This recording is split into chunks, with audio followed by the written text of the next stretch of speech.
Hello, everyone. My name is Omar, and I'm your host for this show called Secrets of Greatness. Thank you so much for coming back. I really, really appreciate each and every one of you following all the episodes thus far and providing me with so many feedback and comments and support. I really, really appreciate it. Thank you so much. It means a lot to me. First things first, if you have not already done so, please do subscribe to this channel by clicking the subscribe button below and leave us with a few comments from this particular episodes in the comment section below and a thumbs up as well if you like this. So now that all the housekeeping stuff is out of the way, I am so excited to introduce you the guest for today's show. She is the founder of Unwind the Grind, a career and leadership development platform for millennials who are looking to excel in their careers. She has skillfully blended her business management experience, her experience in marketing and coaching, in that she has accumulated at Procter Gamble for over 10 years and has worked with organizations all over the world internationally, enabling them and engaging their workforce to build leadership capabilities. She is also an ICF certified Gallup Strengths coach and an NLP practitioner with more than 500 hours of coaching and consulting experience. As a budding thought leader, Samia is a writer about leadership, and she writes on various different topics pertaining to millennials especially. So please join me in welcoming Samia Hassan, the founder and CEO of Unwind the Grind. Samia, thank you so much for being on the show. It is such an honor to host you and gain and ask you questions so that I can learn from you. Thank you so much for being here. Thank you. Thank you so much for having me, for inviting me, for this awesome intro. I was like, okay, it's going on and on and on. I know, right? I'm like, wow, this is an incredible list of achievements and accomplishments. And this through this episode, I really hope we can not just scratch the surface, but really go deep into how do you do this, right? And you're a mother of a what 5 year old or something? 5-year-old, yeah. 5 year old. Like, how do you do this? It's incredible, really. I'm really excited to have you on the show. Thank you so much. Thank you. Very excited to be here. Awesome, Samia. So, Samia, to get started with, I want to ask you some, questions about success. Of course, this particular series is all talking about success and greatness, right? And what I wanted to do is I wanted to learn your secrets of success, right? Like, what is the secret sauce that you have acquired to be successful throughout your not just your career, but especially in your career for the last 3 years as an entrepreneur, as the founder of Unwind the Grind. Okay, so let me, if you allow it, let me ask, or let's say answer this question by asking you, how do you define success? What is success for you? Great, you're doing the coaching thing. You're flipping the questions back at me. There's I know that. There's a reason I'm asking this question. I love that. Yeah, can't help being a coach. Can't help with that, right? Flip the question back. Okay, since you asked that question, what is success to me? To me, whenever I look at success, it's all about giving back, right? At least, and everyone has a personal definition of success, and this is my personal definition, right? If I am able to give back to this world, to the community that I serve, to the people that I work with, and create a positive impact, that is what success is to me personally. So that's awesome. Great. That's exactly what I wanted to hear. And the secret sauce is that success, the definition of success is always personal. And then you answered it so well for yourself. And of course, you're awakened and enlightened, so you know it already. But this is where people struggle most of the time. And a lot of my clients coming to me, even myself, like growing up, we are told that there's a certain formula to success. get good grades at school, study well, get a high paying job in a multinational company and just die there, never leave that company if you land a good job, and just climb the corporate ladder, just keep on churning out hours, gaining experience, get married, have 5 kids, get them married. It's just that pace. So you'll be successful when you have a car, when you own a house, when you have these many kids, when you keep on gaining experience in the corporate world. And that's not what success is. So there is no secret sauce to it, except for two things. One, success is personal to each and every one of us, and it's internal. So instead of letting the society define what success is or is not for you, and having external benchmarks or yardstick for gauging what success Mm-hmm. is, look inward. And this is what we do, right? You and I, Yeah. we allow people to look inward. So for me, a simple answer is, my definition of success is a life that is in line with my core values is a successful life. I would find by the time that I'm dying, and I would be looking back at my life, and if I've lived my life in line with my values, it will be a successful life.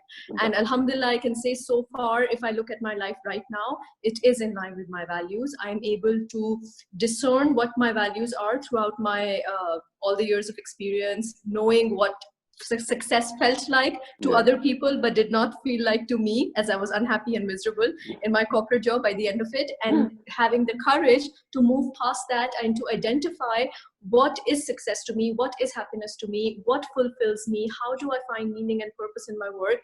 And it comes down to a couple of things, like 4 or 5 values I'd share with you. One, similar to yours, is about impact. You put it as giving back. For me, it's impact, making a visible, tangible difference in people's lives, specifically helping young people see who they are, achieve what they're capable of. So impact is big. And then followed by growth. So having this growth mindset of always wanting to learn, to stretch myself, to get out of comfort zone, to allow myself the exposure, to experience new things and learn new things. And then it's about connection. It's about feeling connected with people, having the sense of belonging, nurturing the sense of belonging and community. I'm a people's person, so it's about relationships, it's about love, it's about being there, being empathetic and kind. What else? I think it's also about creativity. I think a lot of my work revolves around creative experiences, be it coaching, which is a very creative experience. You dance in the moment, you see how to, take things as you go, you improvise in that way. Also writing, speaking, designing courses and programs, designing events. I sing as well. So I think everything I do involves a lot of creativity. So I think this whole piece of, creating something from scratch, coming up with, experiences that really make people's lives richer, and courage for sure. Without courage, without daring to dream big, without thinking big, you can't have growth mindset, you can't learn, you can't make an impact, you can't put yourself out of your comfort zone, you can't have, really creative out of the box ideas. So it all comes down to really being daring enough to push past what you think is the norm, or what is the status quo. So I think this all kind of sums up my values and what success means to me. No, definitely. I think your core values are, I think, at least from what I know of you, you're definitely living those core values of having courage, making meaningful connections with people, having a growth mindset, and being really true to your own personal self, right? And I think that is really, really beautifully said, Samia. And on that particular note, I wanted to get a little deeper into one of the topics that you touched when we were also talking previously, right? Like you spoke about the fact by being you spoke about earlier on the mindset and the abundance mindset, right? And how that is so crucial in the process of going from point A to point Z, like from where you are right now to whatever your goal is. Um, Tell us, what exactly is this abundance mindset, right? What is an abundance mindset? One, and two, how can I, as an individual, as a young professional, acquire abundance mindset? Hmm. Right. So I think abundance mindset, of course, down the list of my values is always abundance and gratitude, and it's right there as well. Abundance is basically having this mindset of having enough.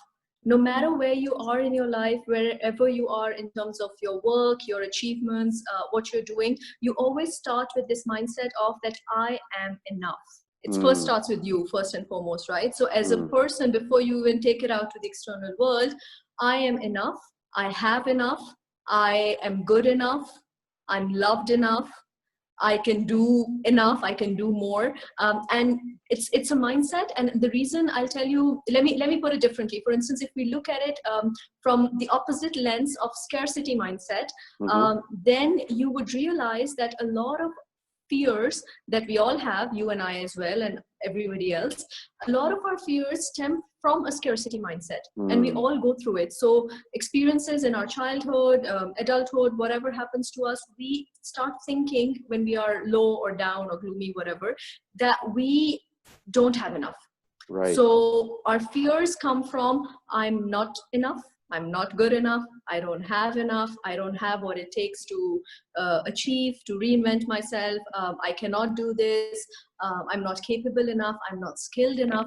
And this is a downward spiral that Yeah. leads us to just, be in this state of scarcity, of lack of resources, of lack of a fearful, anxious state. Right. And if we don't consciously try to step out of it and to change our mindset to abundance, to faith, to belief, to gratitude, then we can just keep in this whirlpool and keep going down and letting it get to us, and getting sucked into it. So to your question of how to cultivate this mindset of abundance, I think for me personally, at least, first and Mm-hmm. foremost, it starts with a core faith and belief that we have as people, as human beings, as whatever faith that you belong to, that everybody in this world has enough resources and enough means to cater for themselves, to Mm, provide for themselves, and there's enough for everybody. We are not fighting for rewards, recognition, achievement, success, money,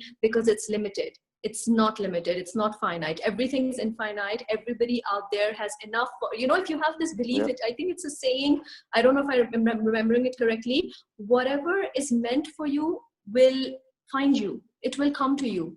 I don't think I'm remembering the exact words, but it's the essence is that, whatever you're meant to get, you will get it.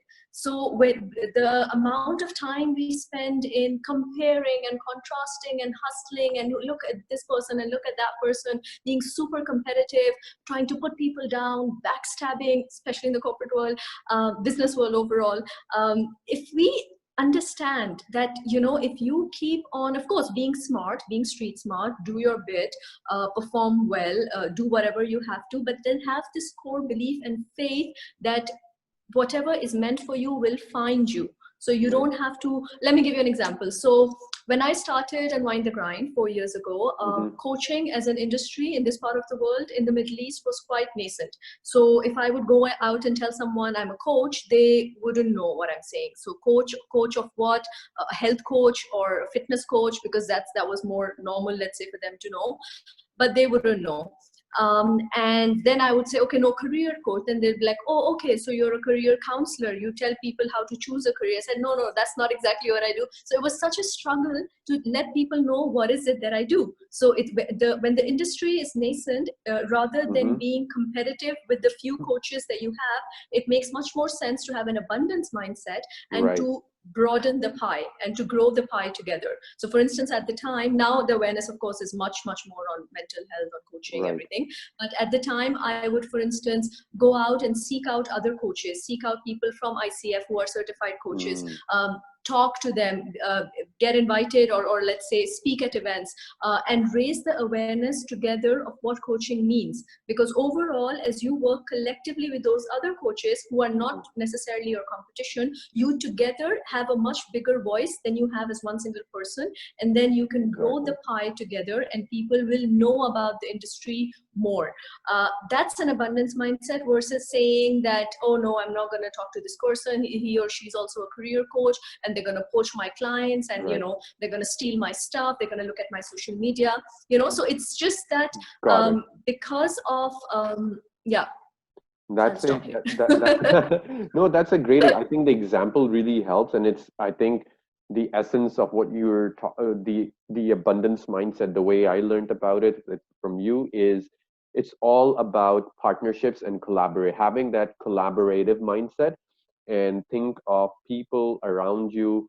Yes, the world may put you as competitors, but think of yourself as like collaborators and not competitors, and so that you can Hmm. actually work together to increase the size of the pie, right? Rather than the size of the pie being the same and you're all sharing it, keep on working together to keep increasing the pie so that there's more for each and every one of you. And that's a great, I think that's a great mindset to have for young entrepreneurs who are looking to start their business. And unfortunately, um, if the traditional schools and universities and the business courses that you take, they straight away they start talking about competition, competitor analysis, and there's this mentality like, if you're not doing it, then maybe your competitor is, and that kind of mindset really sometimes Mm. gets you into that scarcity mindset, right? And as you said, you know Yeah. you have to consciously make an effort to avoid it, and see how you can leverage those points, those people as your collaborators, and work together with them Hmm. as you did. So, Yeah. which is fantastic. So, Hmm. Samia, And one, I'd yeah, just like to add one more point here. please.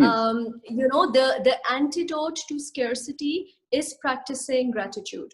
Mm, So anytime you feel fearful or scared, or I don't have enough, I'm not good enough, and we all go through it from time to time, practice gratitude, because gratitude is, given that you're doing the research on similar topics, let me tell you, gratitude and appreciation are one of the highest energy forces out there. Like mm, whenever you feel energy, these are the emotions that are at the highest frequency. There's nothing more like better or higher than feeling gratitude. So when you have this sense of groundedness, when you feel gratitude, when you take count of your blessings and you feel grateful and you practice it actively, hmm. automatically it enforces abundance, because you are thanking Right. God or thanking the universe for what you have. So it shifts the mindset from what I have to what I have versus what I Hmm. don't have.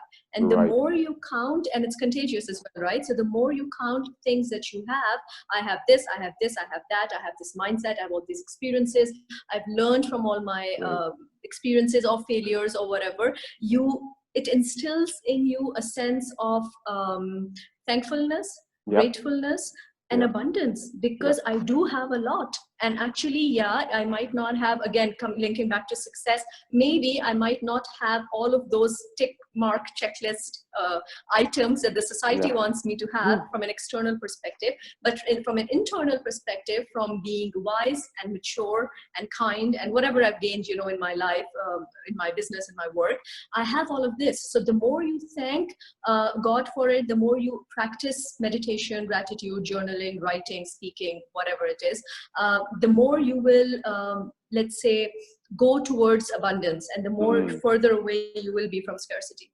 Right. No, that's such a great point. And I think, and here's the interesting thing, right, Samir? I think all so far, majority of the guests who have come on this show, they have each and every one have spoken so highly about the benefits of journaling, and you touched on that briefly as well, right? And and I think that journaling is one way in which you can actually practice gratitude. Question to you: what are the other ways, other than Mhm. journaling, in which you can actually practice gratitude very, very consciously? If you can Mhm. share some tips, that would be great. Sure, I'll just share some personal examples. Of Please. course, I think once you get into the habit of doing it, it starts coming to you naturally throughout the day. So, for Hmm. instance, in my case, the highs of the day, I never let them pass without thanking. So for Mm, instance, I go out and it's a great day, beautiful weather.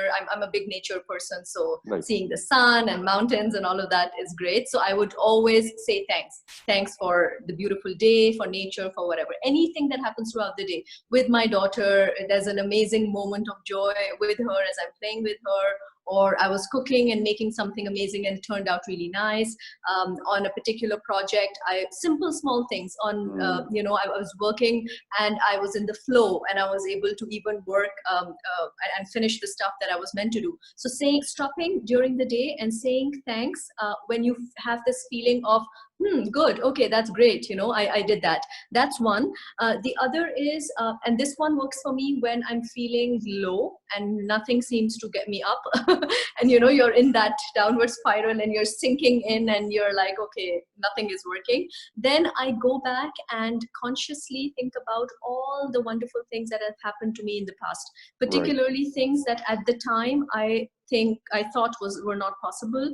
I would Mm, not be able to make it. I wouldn't be able to get this job or work on this project or have these many friends, whatever small things they might be. And the further back you go, you also realize that as a kid, you didn't have the kind of intellect and the emotional intelligence and the wisdom and maturity that you have now. mhm. So, you think about, okay, if an 11-year-old girl relocated and changed her life and was able to adjust in a new school, in a new country, in an unsafe environment, at this age, probably I can do better than that, Right. So just going back and looking at all the experiences, how far you've come, and thanking God at every single point in time for those.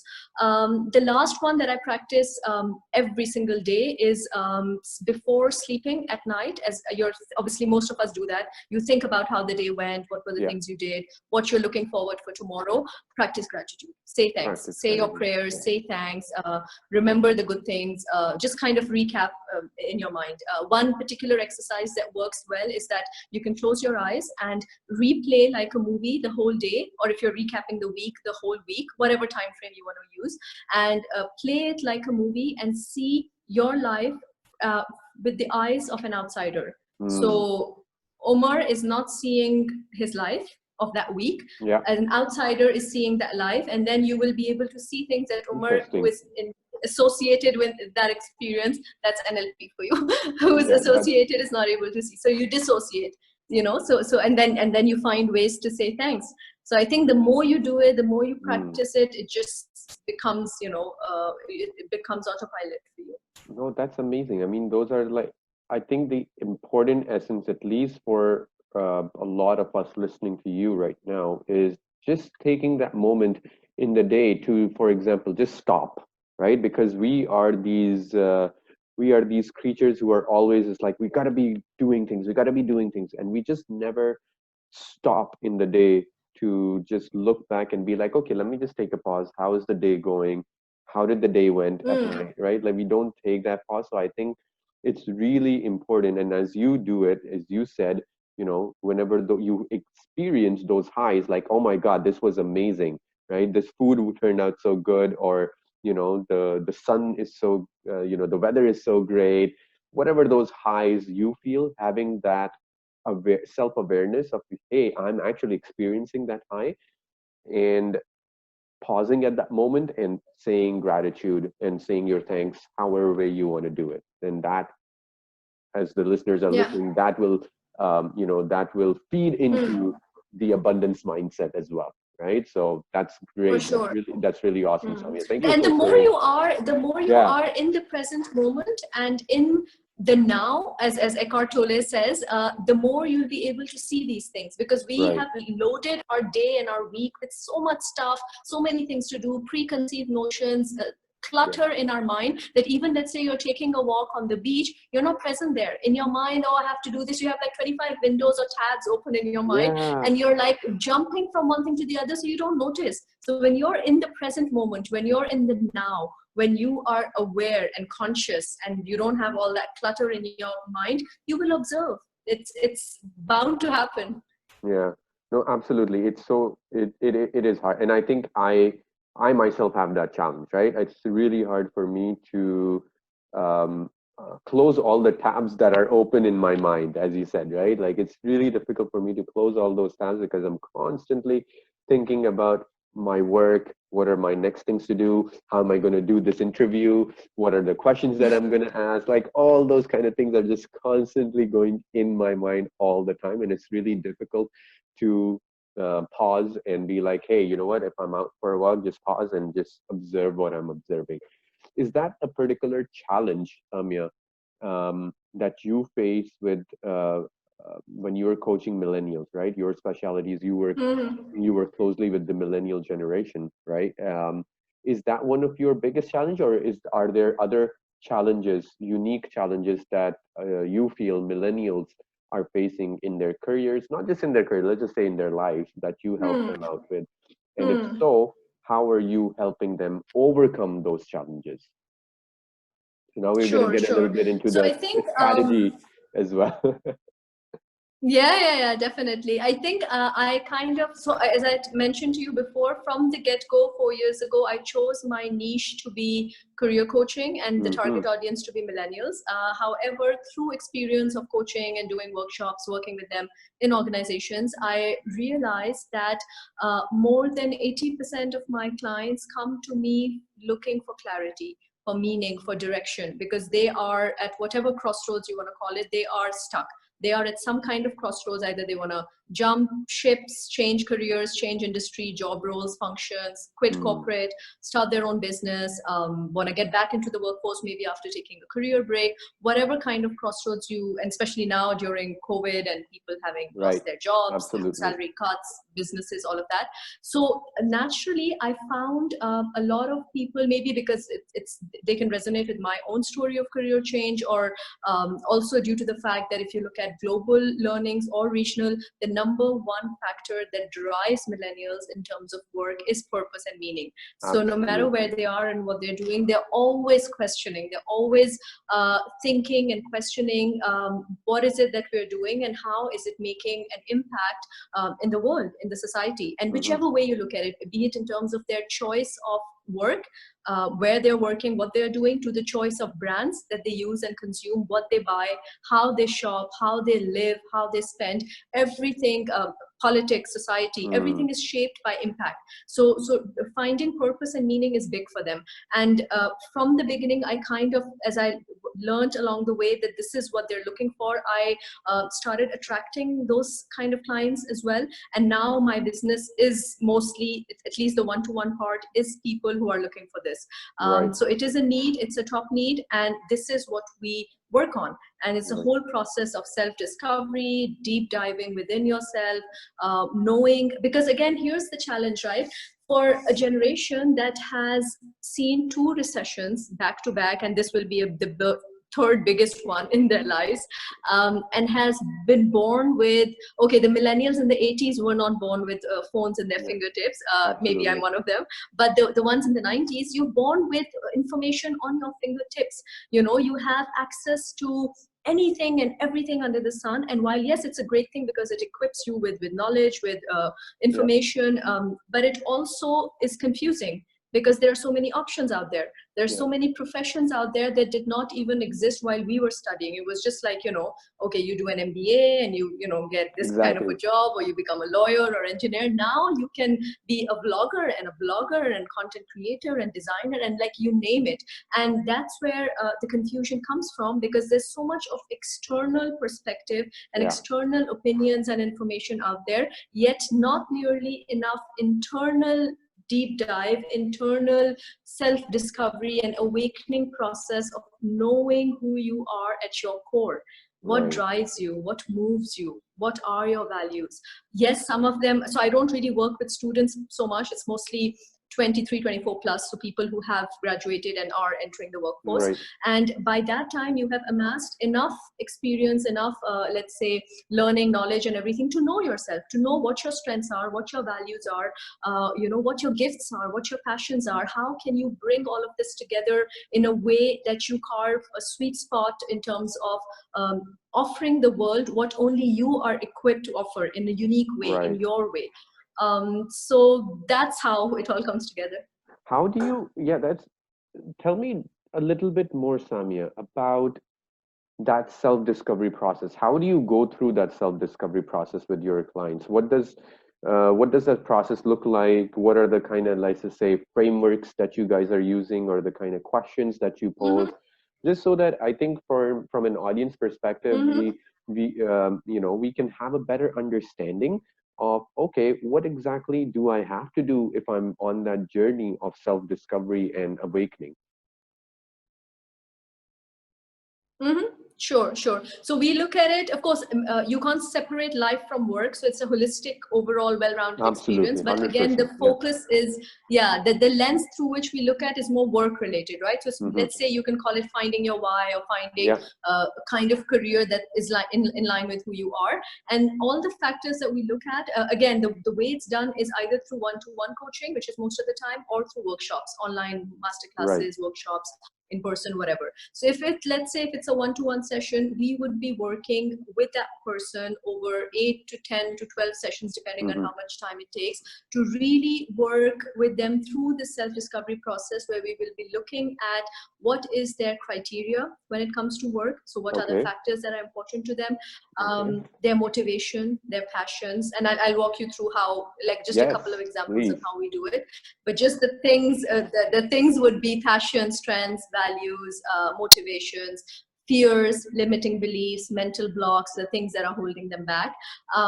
And from there, all that self-exploration will then, let's say you diverge and then you converge, right? So it will then Right. culminate into your personal ethos, your personal brand, your career vision, your career, let's say, statement of, okay, these are my values, strengths, this is what I have to offer, this is what I want to do. And from there, they then choose 2 to 3, or depending how many, they want to choose career paths that they want to pursue. So let's say some people Mm. are very clear that, okay, this is the path. Some people want to have 2 options just to see how to go about it.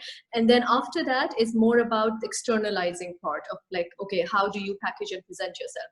So how do you, where do you go from there? How do you land that job, or how do you launch that business that you want to launch? Personal branding, working on your entire, Then it's the communication, execution networking strategy, interviews, right? the Okay. the execution, the Yeah. execution. So really crafting your message and then going out there and sharing that message with relevant stakeholders. Right. Now coming back to the deep dive, the Yeah. internal awakening, so to speak. So given that I am certified in NLP Yeah. strengths, I use, let's say I'm a strengths based coach who uses a lot of strengths based techniques and tools to let people know of what their strengths are, how do they deliver what they do best, what is Mm-hmm. holding them back, what are the needs of their strengths, how it's let's say emotional intelligence deep dive. From that Right. space of strengths, we can cultivate not just the fact that how you so first you know your strengths, you know how to leverage your strengths, and anytime your strengths, just because you have certain strengths doesn't mean that you're always performing at an optimal level, right? So let's say Right. you're a great communicator, but you're not always going to be 10 on 10 on communication all the time, because if the needs of your strengths are not met, those Mm-hmm. strengths cannot perform in an optimal way. Let me give you Right. an example. Tell me any one strength of yours, any top strength. Um, for me, I would say, does it have to be something cognitive or non-cognitive, or can it be any? Any, but Any. ideally, oh, any, it's fine. Any. Yeah. Okay. I think perseverance. Perseverance. Okay, It's not okay. something tangible, but So it's something, yeah. yeah, so if perseverance is your strength, you are gritty, you have resilience, you are tenacious, you have the ability to bounce back from setbacks. So you're all of that, right? This is what you Mm-hmm. contribute. So if you're put in any such situation, you will be able to do all of that. Now here's let's say, the $1 million secret, or the secret sauce, whatever you want to call it. Whatever our strengths contribute or deliver is also what we need. Hmm. So if you Interesting. are a gritty person, you also need to be in situations where you can exercise this grit muscle of yours, where you can be resilient, right? Interesting. Let Okay. me give you another, let's say, simpler example. Okay, so one of my strengths is achiever. So achiever is someone who has this achiever mindset, goal driven, result oriented, breaking projects down into milestones, being able to achieve them, very focused. So this Yeah. is what I deliver, right? For me to be able to deliver all of this, I also need the same. So I Mm, need goals, I need milestones, I need results, I need to be focused. I need it internally and I need it externally, because got it. sometimes my balance is off, I'm not able to perform. So internally, I'm not in a place to perform in that way. Externally, if let's say you're working on a project with people and your number one strength is achiever, but the other person's top strength is empathy. You come Mm. into a meeting, you're asking about, hey, John, we talked about last week this project, and I was supposed to do tuck, tuck, tuck. This is my stuff. You were supposed to do tuck, tuck. What have you done? And he's like, man, where's my coffee? He Yeah, wants to build relationship. exactly. He's like, where's the So small talk? people for sure, small talk, or not just that, listening, understanding, being empathetic, relationship building. He is always going to come from that place. Again, we are Absolutely. oversimplifying and we're just assuming these people have only these two strengths. You have a Yeah. lot more than that. But let's say whatever your top strengths are, that's the lens you wear with which you view the world. So if Mm. you are an achiever kind of a person, or if you look, for instance, you are a person who is big on resilience and Yep. perseverance, right? So people who are not resilient or not as resilient as you are, or let's say they get too worked up on little things, you will tend to judge them. It's natural, Mm. because you are you have all these strengths and you're so good at it. So people who are not that great at it, you will find it difficult to connect with them, to relate to them, because it doesn't come to you naturally. So that's the beauty of emotional intelligence, that when we make people Right. aware of what their strengths are, what they're good at, and also what they're not good at, what are their blind spots, what are the Mm. strengths that they don't have, that they are oblivious to, Right. then empathy kicks in. So if Right. I'm not resilient, but you are, but I know that I'm not resilient and you are, I'll be more empathetic towards your strengths Got and it. my blind spots, and vice versa. So Right. this is this foundational point on which we work on when we make people, and it's very, very deep, intense work. Mm. So when people get all of this awareness of what they're good at, what they're not so good at, how they communicate, and then NLP comes in. So NLP is all about communication, internal state, limiting beliefs, fears, how to Right. really change how you feel from the inside. So let me give you another example. A lot of work that I do taps into the subconscious minds of people, which Mm-hmm. is where most of the decisions happen, right? So Right. 90% of our decisions Yeah. are taken from our subconscious mind. Yeah. So we work on a lot of positive psychology and positive psychology visualizations, where we tell people to, let's say, close their eyes and imagine they're at a certain place, and Mm. we walk them through a certain scenario. So they stop thinking from their active conscious mind and they tap into their subconscious and they get the answers from there, because they're Mm. not thinking and saying, they're seeing and showing. And there's a difference. And Right. when you make them experience that, a lot of that purpose and what's my life mission and vision and goal, and what's the legacy I want to leave behind in this world, what's the impact that I want to make, comes from there. Because it's all here, It's the it's all stored here. visualization. It's Yeah. just, for sure, it's about tapping and having access to that. So that's great. I mean, that's a great technique that you guys use, and it's something I think individuals who are watching this particular episode, you guys can even do. For example, right? Like you guys can focus on like visualizing what is that life that you want to live, what is that purpose Mhm. that you want to visualize yourself in, like a future state of how you want to see yourself 5 years from now, 10 years from now, 20 years from now. And it will help you unlock and discover your own self a little bit more. It's not going to happen Hmm. in one night, and this is what I keep telling everyone that even I work with. It's not like you will do this tonight and tomorrow morning you will wake up and be awakened, right? Like yeah, naturally you will be awakened, but not in the other sense. You will not be awakened. It takes a lot of time. So I mean, how long does this process usually take? You're a certified coach. How, on average, just so that our audience have an understanding and a benchmark to say, be like, okay, Hmm. this is how much time I need to invest to set realistic expectations. Sure, sure. So it depends again from person to person because everybody's progress is different, their Yeah. goals are different, their mission, whatever they set out to is different. And sometimes people become aware by the end of it on what is the kind of career change they want to make. But let's say in the real world, they are not Hmm. equipped to make that, right? Yet Right. they don't maybe have the financial resources or whatever logistical reasons they might have. In terms of process, the 10 to 12 sessions that we have with people Hmm. take anywhere from 2 to 3 months. 2 to 3 months. There's a reason that you need to invest that much time because, like you rightly said, change doesn't happen overnight. So for you to Absolutely. have any kind of transformation, like let's say we have only one session per week, we keep 1 week gap between sessions because we want to allow people to have the time to sleep over it, to digest it, to absorb it, to work on next steps and action items from our work. The progress is always slow and gradual. Like I have clients that I've worked with for over 3 years now. Same Mm. client, one client, Mm. not consistently. Maybe I would see them for 2 months, Got it. 3 months, then we would have a break, or maybe another new life situation or career situation emerged a couple of months later.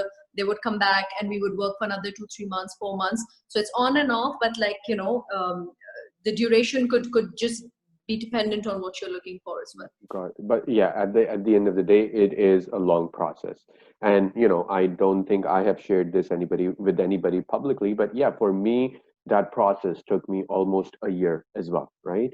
To Hmm. really figure out who I am, figure out my own personal strengths, and figure out what is my purpose, what is my why, right? So it is a long process, but it is very, very important. I think one of the foundational elements or steps in getting to however way we started off the show with success, right? However way you want to define success for your personal life. Samia, this has been great. I want to leave. I want to give you a few more minutes to talk about any other topic that you think is really important for the audience to know, to learn from you. And this is basically like an open floor for you, open mic, you can say. Well, I think we've had already a great chat. I talked about all the things that are very close to my heart. We also got to talk about perseverance, thanks to it being one of your strengths. And, especially in these times when it's tough, it's uncertain, it's unclear, we don't know what future holds for all Yeah, of us. I would just want to leave this message with people that take each day as it comes. yeah, You have to have the faith and belief that things will be better. We need to have this hope. We need to have really this yeah, belief that things always turn around and they always become better. And this is where resilience comes in, right? I know you've already absolutely. talked and touched upon a lot on resilience in your previous episodes. Again, one of my values, and I really practice it. And I would encourage people to look at it positively and think that yes, we Absolutely. are really growing our resilience muscles, not just us, our kids, our little kids. When my daughter comes and asks me, "Mommy, why can't we go here? And we used to go here. Why can't I go on a roller coaster?" And I'm like, "Honey, our life is full of roller coaster or corona coaster, whatever you want to call it. I don't know what more roller coaster you want." But it's tough. It's tough when your kids ask you for things that you can't provide, and you don't have control over it. And that's Yeah. how you learn the beauty of surrendering. I just did a Mm, post yesterday on it on Instagram on learning the beauty and wisdom and this maturity of being able to surrender, to let mm, go, to to let have go. faith and belief in Yeah. a higher power in the universe and know that it holds something better for us. Absolutely, So yeah. absolutely. That is so well put. Thank you so much, Samia. That has been wonderful. It is wonderful, wonderful chatting with you, learning so much about Likewise. your definition of success, sharing my definition of success, talking about abundance mindset, talking about talking about resilience, perseverance, and your techniques and especially sharing your particular techniques for the discovery process for um, being awakened and figuring out your own purpose in life. So this has been super, super insightful. I really want to thank you from the Thank bottom you. of my heart. Like, this is great. And for all of you, please do leave your comments with anything that you picked on from this particular episode from Samia. We would love to hear from you. So thank you so much for watching, and please do not forget to click the subscribe button and the like button below. Thank you so much. See you next week.